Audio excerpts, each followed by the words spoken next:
Assalamualaikum warahmatullahi wabarakatuh. Perkenalkan, nama saya Ica Julia Toma, NPM 1804021022, jurusan Akuntansi Syariah. Video ini dibuat guna memenuhi tugas ujian komprehensif kefakultasan. Yang pertama, saya akan membacakan surat Al-Baqarah ayat 282. A'udzu billahi minasyaitonir rajim. Bismillahirrahmanirrahim. Ya ayyuhalladzina amanu idza tadayantu bidanin ila ajalim musamman faktubuh wal yaktub bainakum katibun bil adli wala ya'ba katibun ayyaktuba kama 'allamahullahu falyaktub wal yumlil ladzi 'alaihil haqqu wa yattaqillaha rabbahu wa la yabkhas minhu syai'an fa in kana alladhi 'alaihil haqqu safihan aw dha'ifan aw la yastati'u ayyumillahu wa falyumlil waliyuhu bil'ad wastahhiru sahidani mirrijalikum fa illam yakuna rajulaini farajulu wamra'atani mimman tardawna minas suhada'i an tadilla ihdahuma fatudakira ihdahumal ukhra wala ya'bas suhada'u idza mad'u wala tas'amu an taktubuhu syakhiran aw kabiran ila ajalih dzalikum aqsatu indallahi wa aqwamu lis-syahadati wa adna alla tartabu illa an takuna tijaratan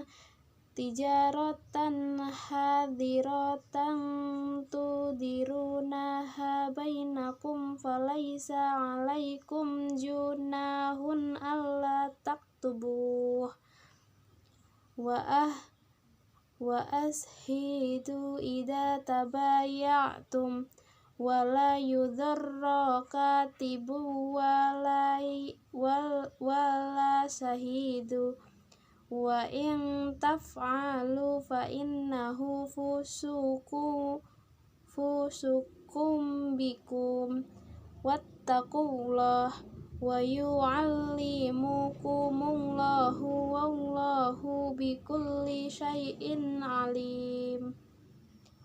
Shadaqallahul adzim.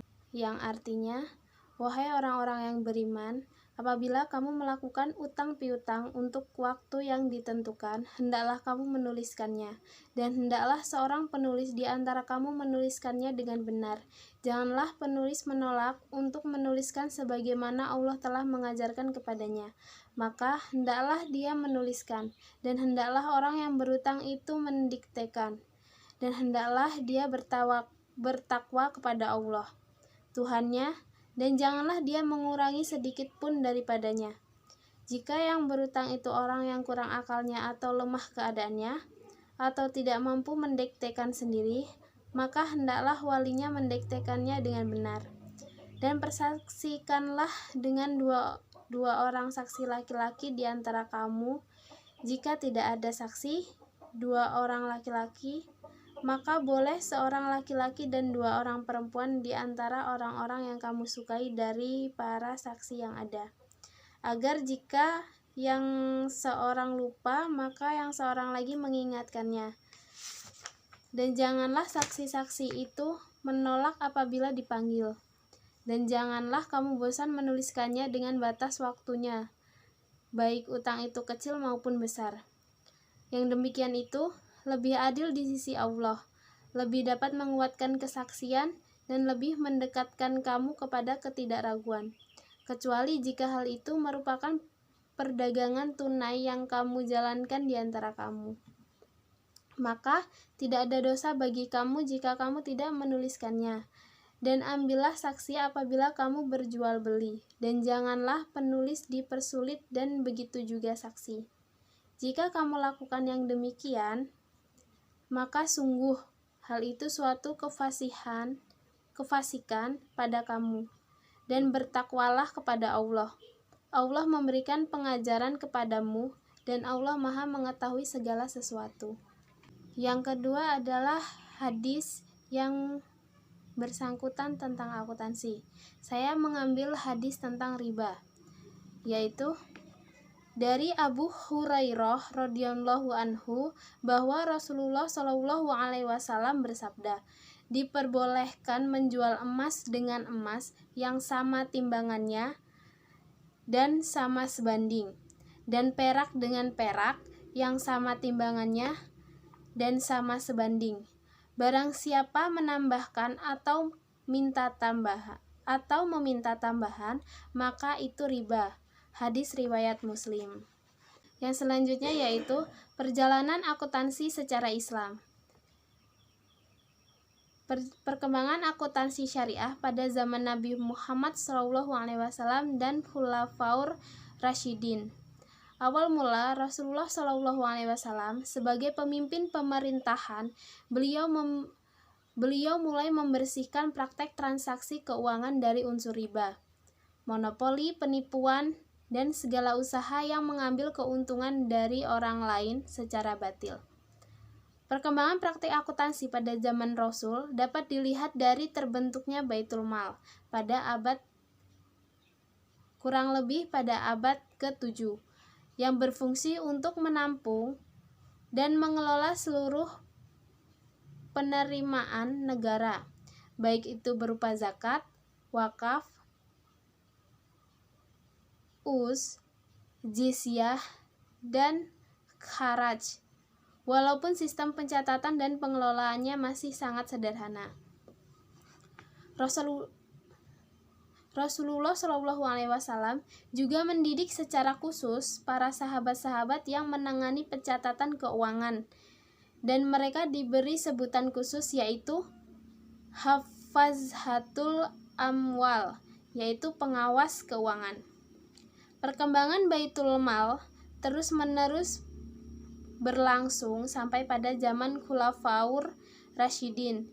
Baitul Mal mengalami kemajuan yang pesat pada pemerintahan Khalifah Ali bin Abi Thalib, di mana pada masa kepemimpinan beliau telah ditemukan istilah surplus.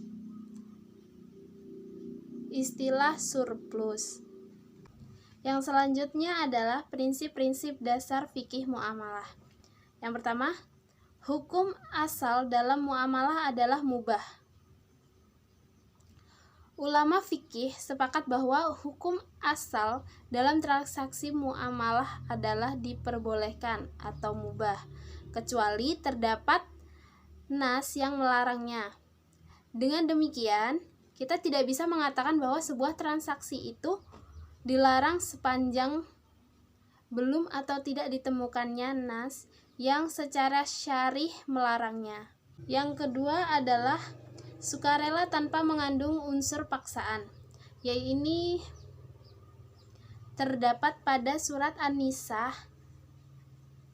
ayat ke-29, yang artinya, hai orang-orang yang beriman, janganlah kamu saling memakan harta sesamamu dengan jalan yang batil. kecuali dengan jalan perniagaan yang berlaku dengan suka sama suka di antara kamu. Dan janganlah kamu membunuh diri kamu sekalian, sesungguhnya Allah adalah Maha Penyayang kepadamu.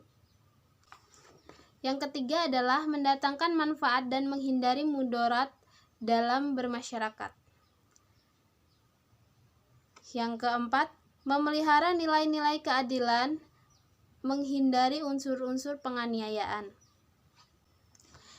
Yang kelima adalah saddu al-zariyah. Al-zari'ah adalah menghambat segala sesuatu yang menjadi jalan kerusakan. Yang keenam, larangan ihtikar. Ihtikar adalah monopoli. Yang selanjutnya adalah larangan goror. Yang kedelapan, larangan maisir. Dan yang kesembilan, larangan riba. Lanjut ke berikutnya, yaitu konsep harta dalam Islam.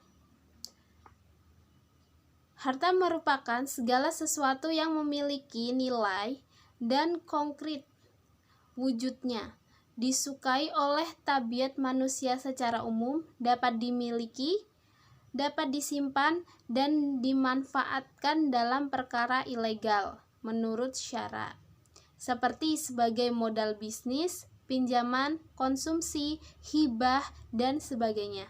Sesungguhnya Allah sebagai pemilik sejati akan harta telah memberikan pedoman yang terkandung di dalamnya, kemaslahatan yang diperuntukkan bagi manusia sekalian.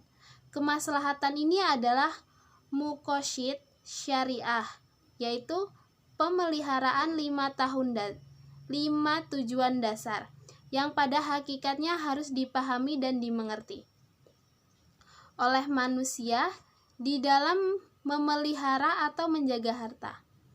Dengan memelihara atau menjaga harta, manusia akan terselamatkan hidupnya di dunia ataupun di akhirat. Hak dan kewajiban manusia akan harta terjaga dengan semestinya, dan tidak ada kefasikan yang dikhawatirkan bagi pihak-pihak yang bertransaksi. Yang selanjutnya, yaitu jenis-jenis akad dalam pembiayaan bank syariah dan jenis akad yang sesuai dengan akad akuntansi di pembiayaan di bank syariah. Yang pertama adalah wadiah, yang kedua adalah mudorobah, yang ketiga adalah musyarakah, yang keempat murobahah, yang kelima salam, yang keenam istisna, yang ketujuh ijaroh, dan yang kedelapan adalah qard. Yang selanjutnya adalah konsep riba secara umum. Secara umum, riba adalah pengambilan tambahan baik dalam transaksi jual beli dan pinjam meminjam tanpa diimbangi oleh suatu transaksi, tanpa dibenarkan syariah. Riba hukumnya adalah haram. Macam-macam riba ada dua. Yang pertama adalah riba qard, yang pertama adalah riba qard, yang kedua adalah riba jahiliyah. Sekian dari saya, kurang lebihnya saya mohon maaf. Saya akhiri, wassalamualaikum warahmatullahi wabarakatuh.